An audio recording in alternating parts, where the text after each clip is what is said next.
I had no idea what I was about to see when my uncle, Jack, sent me that video. But the moment it started, my whole world tilted on its axis. There they were, my parents, and my brother Alex, sitting around our old kitchen table. The sun in Arizona poured through the window, casting a soft, golden glow over the scene. But it felt like a cruel joke, an irony I wouldn't understand until later. The warm light only served to emphasize the coldness of their words. I could hear my mother's voice, dripping with contempt, cutting through the air like a knife. Emily only helps because she owes us, she sneered, her tone thick with bitterness. After everything we've done for her, paying the mortgage is the least she can do. My brother Alex chimed in, his voice laced with smug arrogance. Yeah, and she acts like she's doing us a huge favor. What a joke. And there, sitting quietly, was my father, the man who had once taught me how to ride a bike, who'd held my hand through every difficult math homework assignment. Now, he was just there. His nod of agreement made the words hit harder than anything else. It was like a punch to the gut. They were talking about me as though I was nothing more than a burden. I was stunned, numb. I didn't know what to feel, what to do. My hands were steady as I rewatched the video. Over and over again, 3 times. Each time, it hit me harder, but clearer, too. For 4 years, I had been paying their mortgage, all while they complained about how little I contributed. The worst part? They thought they were sending money to the bank. They didn't know the truth. They didn't know that I, through my LLC, Momentum Investments, had been covering the bulk of their mortgage payments. Quietly, without them ever suspecting a thing. They only made their small contribution. And every month, they acted like they were doing me a favor. Like I owed them. The video was shaky, clearly taken without their knowledge. But their words, so clear, so sharp, cut through everything. I felt a strange combination of numbness and clarity. This wasn't just a family matter. It was a business transaction. A dirty, manipulative one. Then came Uncle Jack's message. You needed to see this. Emily, I couldn't stay quiet anymore. They've been talking like this for months. I didn't know if I should be angry, or hurt, or maybe both, but I knew one thing for sure. Something had to change. For the first time in years, I didn't feel like the family's safety net. I was their landlord, and it was time they learned the truth. 4 years ago, when my family's world was crumbling, I was the one who stepped in. They didn't see it that way, of course. They never did, but I'll never forget the day it all started. It was a rough year for everyone. The housing market in Phoenix had crashed, and my parents were on the brink of losing the house we'd lived in for decades. I was 27 then, already well into my career as a software engineer. My job wasn't just a job to me, it was my escape. My chance to prove I could make it on my own terms. But to my parents, it wasn't even a career. Software? That's not a real job for a woman. My mom would say with her lips pressed tight, disapproval evident in her voice. Your brother Alex is the one with the business sense. Funny, because Alex, with all his so-called business sense, had nearly ruined the family's real estate company in less than 2 years. I knew my parents didn't approve of my career choice, and that hurt, but at the same time, I knew they needed help, and I was the only one who could provide it. That's when I called my financial advisor, Kate. She had always been sharp, and after hearing about their situation, she came up with a creative solution, one that would allow me to step in and help without them ever knowing the full extent. We created an LLC, Momentum Investments. I bought the house through it, and my parents thought they were still making payments to the bank. They never read the fine print of the agreement Kate and I had set up. And why would they? They didn't care to understand it. The monthly payments were a blur to them, and they happily paid what they thought was their share, all while I quietly covered the rest. It was the perfect setup. They still got to feel like they were in control of the house, their pride intact, while I ensured they didn't lose everything. I didn't mind. I knew it was the only way to help without causing a family explosion. My role was to be the silent hero, the one who covered the bills without asking for anything in return. I did it because I wanted to keep the family stable, even if they'd never appreciate it. But as the years went on, it became clear that no matter how much I helped, No matter how much I sacrificed, my family would always see me as a lesser part of their world. I was still the one with the unreal job, the unworthy career. They never saw me for what I was, someone holding everything together. Someone whose quiet contributions kept their lives intact. No, to them, I was still just Emily, the daughter who owed them everything. Now, after watching that video and hearing my mother's harsh words, I realized how wrong I'd been. I had been playing their game, holding up their lives with my own, while they mocked me behind my back. But not anymore. Before I share what happened next, the moment that changed everything for me, I want to hear from you. My amazing viewers, where are you watching from? Drop your country's flag in the comments below. And if you've ever had to make a hard decision for yourself, even if it meant going against the grain, hit that like button, because trust me, this story is just getting started. I sat there, staring at the screen in front of me, my mind racing. The numbers didn't lie. Over $250. That's how much I'd quietly invested into keeping my family in the house they barely deserved. Payments made through momentum investments. All while they sat around talking about me as if I were just another problem to fix. I ran the calculations again. But there was no doubt. I had been the one propping them up. And all they had done was belittle me for it. I should have been angry, furious even, but my hands didn't shake. They were steady as I pulled up the mortgage agreement. The words on the screen felt like a promise. A small smile tugged at my lips. I remembered the clause that Kate, my financial advisor, had insisted on including when we first set everything up. Just in case, she'd said with a knowing look. Looking back, I wondered if she'd known something like this would happen all along. Maybe she could see how things were shaping up. How my family had grown so accustomed to my generosity that they no longer saw me as a person, just a resource to exploit. Well, I was done being the family's safety net. I knew exactly what I had to do next. For the first time in years, I felt a rush of clarity. It wasn't just about revenge, it was about taking back control. I wasn't going to be the one left holding the bag anymore. My parents had no idea who was really paying the bills. They thought they were dealing with a faceless bank. And that was fine. But now, the game had changed. I pulled up the agreement again, tracing the words of the purchase option clause. I couldn't help but feel a sense of power. Momentum Investments had the legal right to take ownership of the property if the payments weren't made on time. And I had a feeling, just a feeling, that this might be the last time they would come through with their portion. I was done carrying them. The next payment was due in 2 weeks. And I was already counting the days. They'd never missed a payment before. They'd always transferred their portion without fail, acting as though they were the ones keeping the roof over their heads. But this time, I wasn't going to cover the rest. Let them face the consequences of their ingratitude. I sent a quick message to Uncle Jack. Thank you for showing me the truth. Don't worry, I won't let them know you sent this. But things are about to change. I felt an odd sense of relief after hitting send. It was time to stop pretending. Time to stop being the silent benefactor who covered their mistakes and their arrogance. I leaned back in my chair, staring at the screen, knowing that the next few weeks would change everything.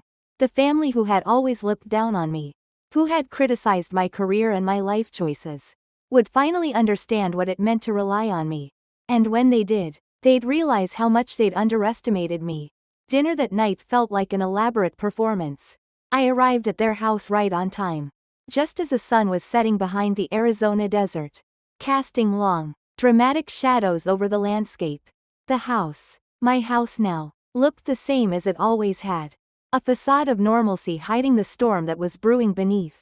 The familiar scent of my mother's lasagna wafted through the air, a carefully chosen comfort meant to remind me of the good old days.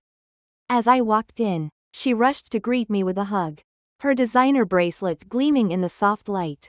The same bracelet that, no doubt, had been bought with money that should have gone toward the mortgage payment. Emily, sweetheart, it's so good to see you, she said, her voice sweet but carrying that underlying tone of expectation. She wanted something. I could feel it in the way she held me just a little longer than necessary. Alex was sitting at the dining table, looking smug as always, his pressed business casual attire making him seem more like a salesman than a brother. Hey sis, he said with a forced smile. Good of you to make time for your family. I smiled back, biting back the urge to point out the irony. If only he knew that the whole reason he still had that fancy suit was because of my money. If only he knew how many months of rent he owed to me. But I kept my smile steady, my voice neutral. I always have time for family, I replied, my words laced with a quiet sarcasm they wouldn't pick up on. My father walked in then, his reading glasses perched on his nose as he skimmed through a pile of papers. For a brief second, I caught a glimpse of what looked like bank statements before he quickly shuffled them away. The sight almost made me laugh. They were preparing their pitch carefully, planning their next move. It was all so transparent. Before we sat down to eat, my mother placed her hand gently on mine. Her touch was soft, but it carried the weight of her manipulations. The years of guilt trips wrapped in a guise of concern. We wanted to talk about something important. Sweetie, she began, the words slipping from her lips like syrup. We've been thinking a lot about how lucky we are to have such a successful daughter. Your father and I sacrificed so much to give you a good education. And we're so proud of everything you've achieved. I nodded, trying not to roll my eyes. The sacrifice they spoke of had always been more about what they thought they were owed than any actual hardship. My father chimed in, his voice carrying that familiar tone of patriarchal authority he'd used to make me feel small for years. The mortgage payment has become quite a burden. And with you doing so well in your work, I couldn't help myself. Software development, I corrected, though I knew he didn't care. Right, he waved dismissively, as if the details didn't matter. Well, we thought maybe you could help out a little more with the monthly payments. After all, this is your family home too. The audacity of it all made my blood run cold. They were asking for more money. More than the $5 I was already covering each month. It was almost laughable. Alex, ever the opportunist, jumped in. Yeah, it's not much, considering your salary, just an extra $2 a month. What's the harm? I forced myself to chew the lasagna slowly, using the moment to maintain my composure. I had to play it cool. Let them think everything was fine. Let them keep expecting more, believing they could still guilt me into giving. But deep down, I knew I wasn't going to give them another cent. Not now, not after everything. I'll think about it, I said finally, my voice calm and neutral, the words barely masking the boiling frustration beneath. Times are a bit uncertain right now. Uncertain? Alex scoffed. Please, we all know you're doing fine. Unlike some of us who are actually working hard to keep this family's legacy alive. I smiled at him, feeling a wave of calm. Yes, Alex, everything you've ever known and taken for granted is about to change. After dinner, I excused myself to use the bathroom. But instead of going straight there, I took a slow detour past my father's study. The door was ajar, and I could hear their voices inside, speaking in hushed tones, as if they hadn't already made it clear what they were up to. She's not going to help, is she? Alex said bitterly. Did you see how she just sat there, acting all superior with her tech money while our business is struggling? Patience, my father replied. We have another option. I paused, my heart pounding as his words continued. Remember those investment documents I found in her cloud storage when she used our Wi-Fi last month? She's been hiding money from us in some company called Momentum Investments. The words hit me like a ton of bricks. They'd snooped through my files. They'd invaded my privacy, found the evidence of my involvement in their mortgage, and they were using it against me. They had no idea that the house was mine. We'll give her one more chance to help voluntarily, my mother said, her voice filled with cold certainty. If not, I'll remind her about that time in college when she took money from your business account for her tuition. She thought we never knew. But we have proof. I almost laughed. They thought they could manipulate me with some old debt that had been paid off years ago. But it wasn't the blackmail that terrified me. It was the fact that they'd never stopped treating me like a tool to be used. And if that doesn't work, Alex continued, we can always reach out to her company's HR department. Ask a few questions about her mental stability. Maybe suggest she's been stealing company resources for personal projects. That'll get their attention. The casual way he spoke about destroying my career sent a chill down my spine. These people weren't my family, they were parasites wearing the mask of love. I stood there for a moment, listening to their cruel plans, my heart racing. Then I stepped back, making sure they didn't hear me. I quickly walked back to the dining room, my hands steady as I rejoined them, their false smiles greeting me like nothing had happened. "Well, have you thought about it?" my mother asked sweetly, her eyes glinting with expectation. I met her gaze, my own steady and unwavering. "Actually, I have," I said, the weight of my decision settling over me. "Family should help family." I paused, letting the words hang in the air, knowing they couldn't possibly understand the meaning behind them. "I'll have an answer for you in about 8 days. The timing wasn't random. 8 days. They had no idea that the answer they were waiting for would be the last thing they ever expected. The days that followed were a blur. I kept my distance, playing the part of the dutiful daughter. But inside, I was steeling myself for what was coming. Every message from my mother, every innocent-sounding question from Alex, only made my resolve stronger. They were pushing, testing me, trying to wear me down. But I was no longer the same person who had quietly shouldered their burdens for all these years. I had spent hours preparing for this moment, reviewing the Momentum Investments documents, making sure everything was airtight. The purchase option clause was clear. Once the next mortgage payment was missed, I had the right to take ownership of the house. I knew they'd never expect it, especially since they'd been operating under the false belief that they still held the upper hand. Uncle Jack had been sending me updates, little pieces of evidence that added weight to the decision I'd already made. He told me that my family was still talking about me behind my back, still making plans and assumptions as though I didn't have a clue. Their constant attempts at manipulation were starting to lose their power. They didn't know it yet, but the game was over. The day the payment was due, I kept my phone close. The moment I saw the notification from the bank, I felt a strange sense of calm. They had missed the payment. They had crossed the line. It was time to make my move. I fired off a quick email to Kate, my financial advisor, confirming the next steps. The paperwork was ready. The eviction notices were prepared. I felt a deep, unshakable sense of justice settling over me. For the first time in years, I wasn't just Emily, the dutiful daughter. I was the one in control. It didn't take long for the call to come. My mother's frantic voice echoed through the line. "Emily, something's wrong with our mortgage payment. The bank says we defaulted. This can't be happening. We need your help, right now." I let her words hang in the air for a moment, savoring the silence before I spoke. "Actually, I'm afraid Momentum Investments isn't a bank. It's an LLC. My LLC, to be specific." The silence on the other end of the line was deafening. She stammered, trying to make sense of what I had just said. What do you mean?" I didn't waste any time. "Check your email. You'll find a notice explaining that due to your default, Momentum Investments is exercising its purchase option. The house is now legally mine.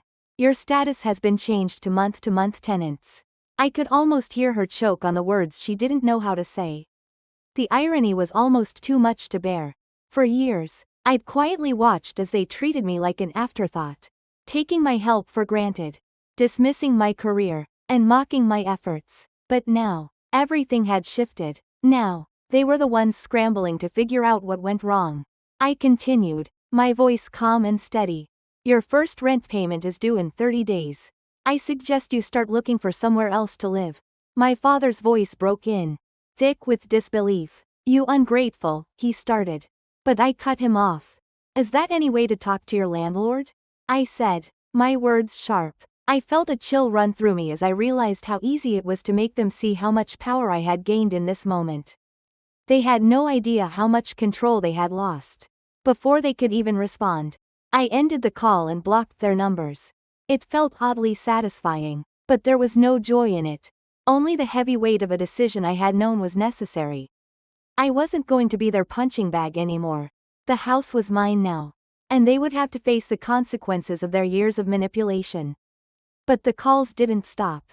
Messages from distant relatives and family friends flooded my inbox, all trying to guilt-trip me into reversing my decision. "How could you do this to your family?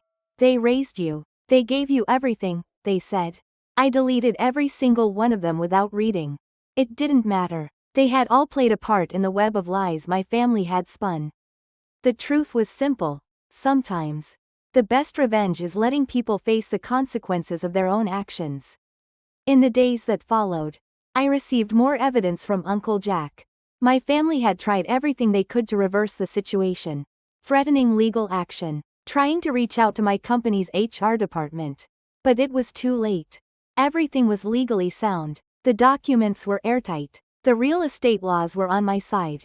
And as I sat in my office, reflecting on everything that had led to this point, I felt a strange peace settle over me.